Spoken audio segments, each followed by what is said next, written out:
Good morning students, self study में हैं। आज हम पढ़ने जा रहे हैं क्लास 11th अकाउंटेंसी का चैप्टर ट्रायल बैलेंस। आज को जो हमारा वीडियो है वो है चैप्टर ट्रायल बैलेंस पे। ट्रायल बैलेंस होता क्या है, ये कैसे बनाया जाता है, आज हम इस वीडियो में समझेंगे।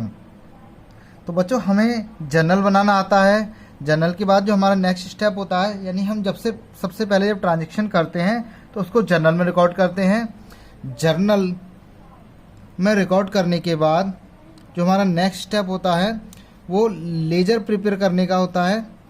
हम लेजर तैयार करते हैं। सबसे पहला स्टेप हमारा वो जर्नल, सेकंड स्टेप हमारा लेजर।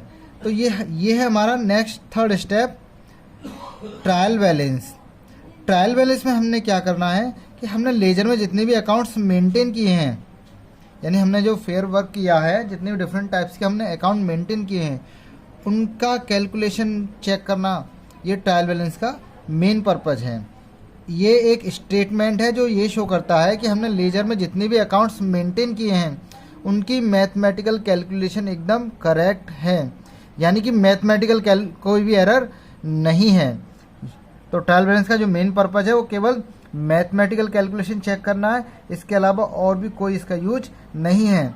हाँ, इसका एक जो सेकंड यूज है वो ये है कि इसी की हेल्प से हम आगे जो फाइनल अकाउंट्स बनाते हैं तो उसमें हमें जो सबसे ज़्यादा ज़रूरत होती है वो ट्रायल बैलेंस की ही होती है।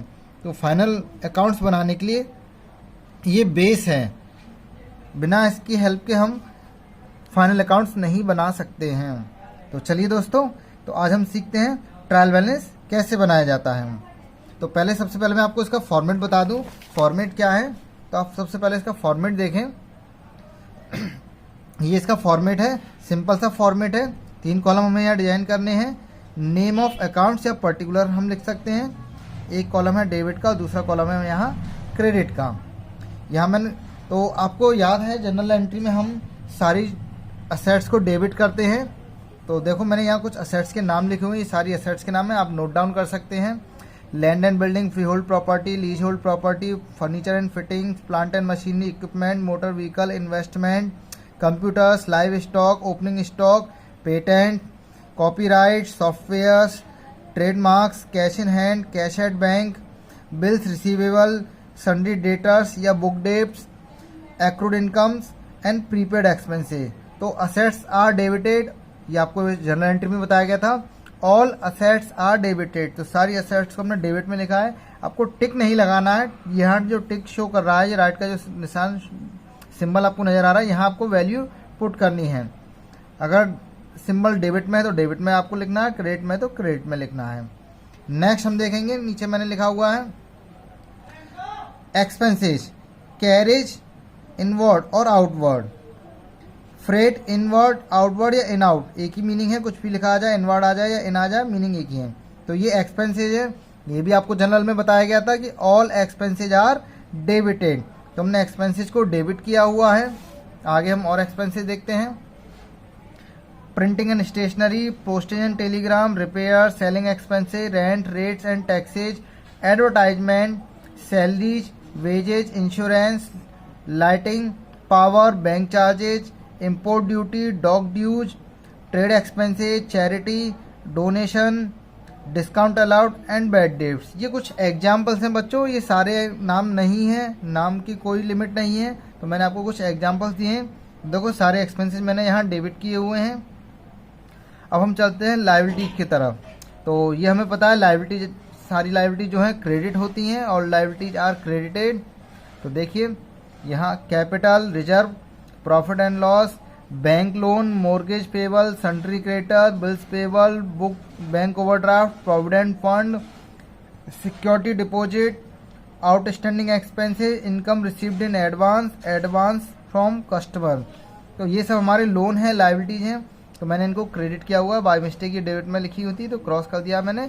जो राइट का सिंबल आपको नजर आ रहा है, आपको वैल्यू क्रेडिट में मेंशन करनी है। तो 3 चीजें क्लियर हो गई। असेट डेबिट होती हैं, एक्सपेंसेस डेबिट होते हैं और लायबिलिटी हमारी क्रेडिट होती हैं। आगे देखते हैं। इसके अलावा नेक्स्ट हमारा है, नेक्स्ट देखेंगे हम इनकम्स। तो सारी इनकम क्रेडिट होती हैं। तो इनकम्स में आप देख सकते हैं income received, rent received, discount received, bank debts received या recovered, commission received, apprenticeship premium, interest on drawing, ये सब हमने क्रेडिट किए हुए हैं, ये हमारी इनकम है। इसके अलावा इनफ्लो ऑफ गुड्स, अगर हमें लगता है हमारे पास कुछ आ रहा है तो ये भी आपको बताया था इनकमिंग डेबिट होती है।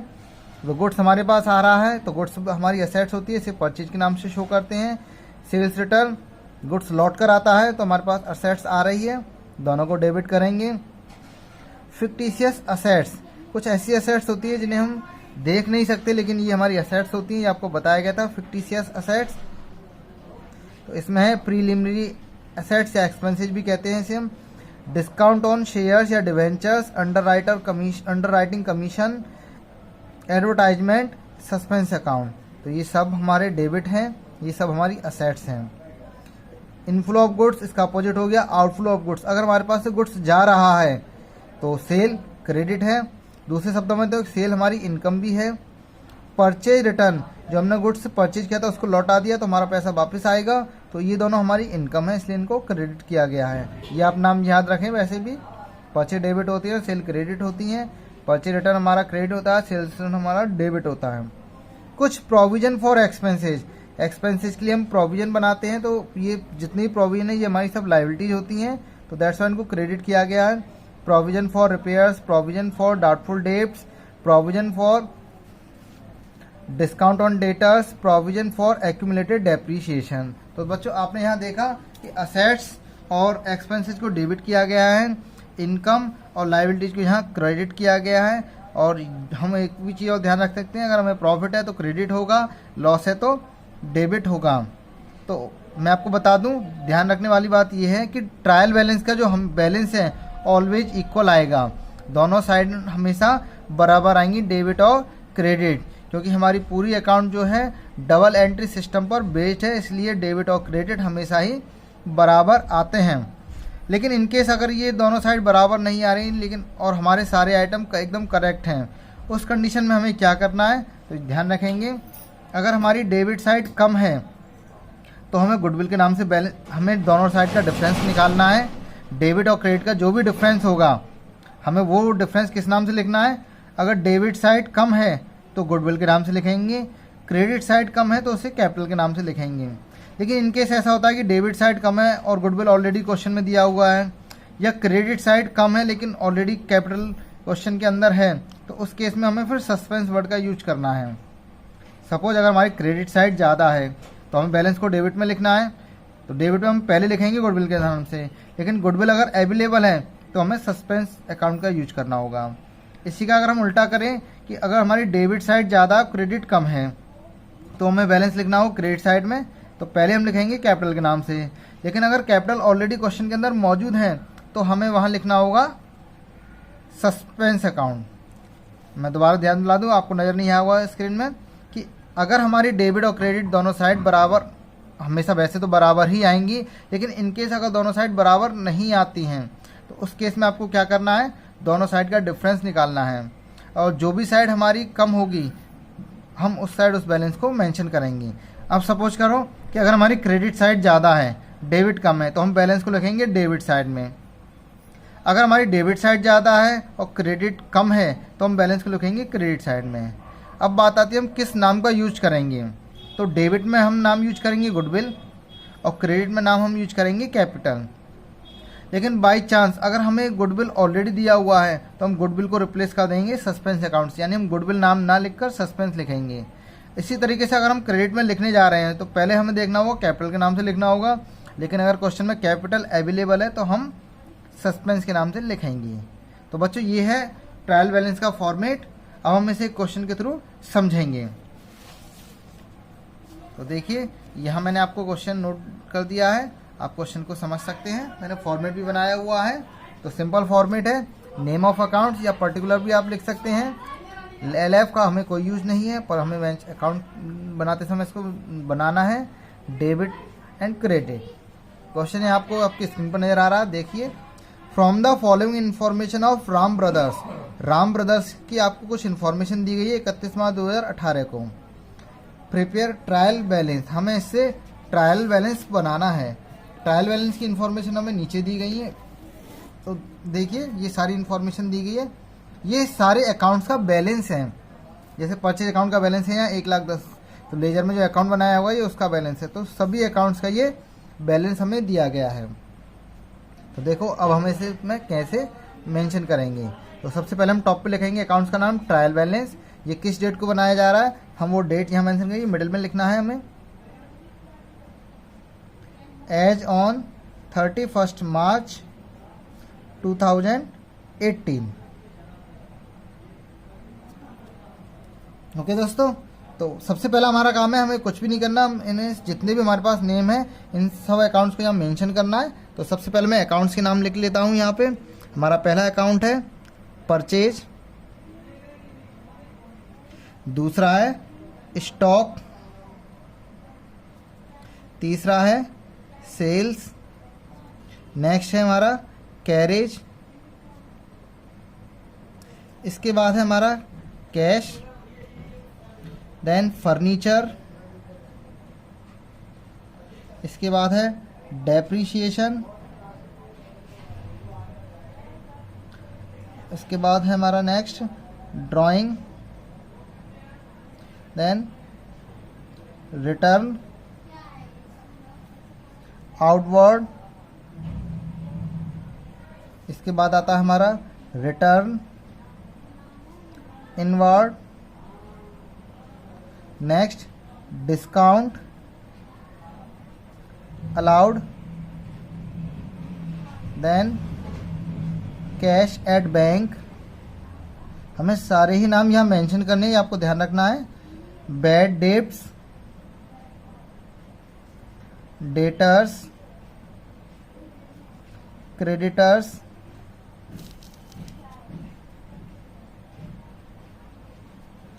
कमीशन रिसीव्ड,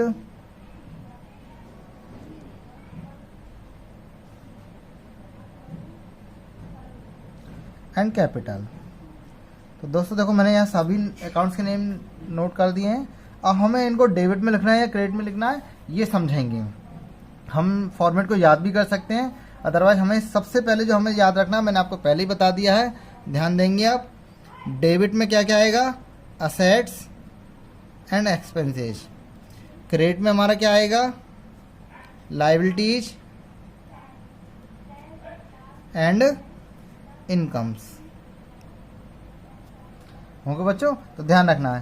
तो सबसे पहले हमारा परचेज। तो परचेज में क्या है, हमारे पास गुड्स आता है। तो परचेज जो है इनडायरेक्ट वे में कहें तो ये हमारा एक असेट्स है। तो हम इसे कहाँ लिखेंगे, डेबिट में। बैलेंस है हमारा 1,10,000। सेकंड है स्टॉक। स्टॉक के नीचे अगर हम डेट देखें तो ये 1/4/2017, 1 अप्रैल 2017। हमारे अकाउंट्स क्लोज हो रहे हैं 2018 में। इट मीन्स ये हमारा ओपनिंग स्टॉक है। तो ओपनिंग स्टॉक असेट्स होता है, हम इसे लिखेंगे 25,400। बच्चों आपको ध्यान रखना है, अगर क्वेश्चन में हमें क्लोजिंग स्टॉक दिया गया है तो हम उसे यहाँ कभी भी मेंशन नहीं करेंगे। ओपनिंग स्टॉक ही केवल ट्रायल बैलेंस में आता है, क्लोजिंग स्टॉक कभी भी ट्रायल बैलेंस में नहीं आता है। नेक्स्ट है हमारा सेल्स। सेल्स दिया हुआ हमें 1,40,000। तो ये हमारी इनकम होती है, तो इनकम क्रेडिट होती है 1,40,000। मैं लाइन कर देता हूँ जिससे आपको याद रहे, आसानी हो जाए। नेक्स्ट है हमारा कैरेज। कैरेज क्या है हमारा, ये हमारा एक्सपेंसेज है, तो एक्सपेंसेज डेबिट होते हैं। Then cash. कैश क्या होता है हमारा, असेट्स, तो असेट्स भी हमारी डेबिट होती हैं। Next furniture. फर्नीचर भी हमारी असेट्स है 18,000। डेप्रीशिएशन ये क्या है, ये हमारा लॉस है, या इसे दूसरे शब्दों में एक्सपेंसेस भी कह सकते हैं, क्योंकि असेट्स को कम करता है ये, तो एक तरह का हमारे लिए लॉस है, और लॉस हमेशा डेबिट होते हैं 4,000। ड्राइंग ये भी हमारा लॉस और एक्सपेंसेज है, इसे भी हम डेबिट करेंगे। Return outward. रिटर्न आउटवर्ड को हम दूसरे शब्दों में कहें तो ये हमारा परचेज रिटर्न होता है। इसके लिए हमें क्या करना है, परचेज हमने डेबिट किया था तो रिटर्न हमारा क्रेडिट हो जाएगा। नेक्स्ट है हमारा रिटर्न इनवर्ड, तो ये है हमारा सेल्स रिटर्न। इसको क्या करना है, सेल हमारा क्रेडिट है तो उसका रिटर्न हमारा डेबिट हो जाएगा 2000। नेक्स्ट डिस्काउंट अलाउड, सॉरी ये यहाँ आएगा डिस्काउंट अलाउड, ये एक्सपेंसेस है हमारा, इसे हम डेबिट करेंगे। कैश एट बैंक, यानी बैंक में हमारा जो पैसा डिपॉजिट है तो ये हमारी असेट्स है ₹8000। बैड डेट्स, ये हमारा लॉस है, ये हमारा एक्सपेंसेस है, डेबिट हो जाएगा। डेटर हमारी असेट्स है, जिन लोगों से हमें पैसा मिलना है उन्हें हम डेटर्स कहते हैं, 21,200। नेक्स्ट है हमारा क्रेडिटर्स, ये हमारी लायबिलिटीज हैं, अपोजिट होंगे 24,500। इसके बाद नेक्स्ट है हमारा कमीशन रिसीव्ड। कमीशन रिसीव्ड ने हमें कमीशन मिला है, अगर किसी के भी आगे रिसीव वर्ड लग जाता है तो इसका मतलब ये है कि वो हमारी इनकम है, और इनकम हमेशा ही क्रेडिट होती हैं, तो हम इसको क्रेडिट कर देंगे। कमीशन है हमारा 1,400। और कैपिटल, तो हम सभी जानते हैं कैपिटल हमारा लायबिलिटीज होता है, तो हम इसको क्रेडिट करेंगे 46,000।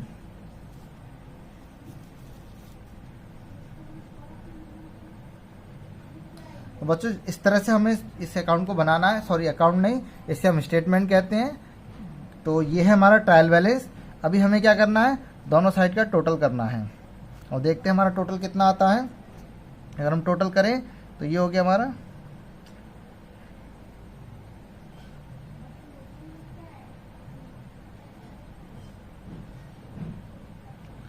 2,15,100, ये हमारा क्रेडिट साइड का टोटल है। अब हम डेबिट साइड का टोटल करेंगे।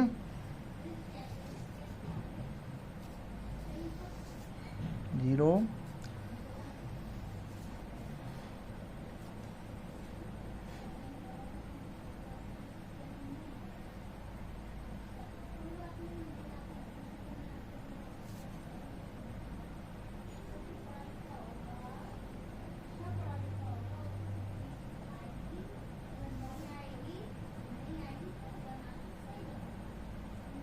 तो बच्चों ये है हमारा दोनों साइड का टोटल आता है 2,15,100।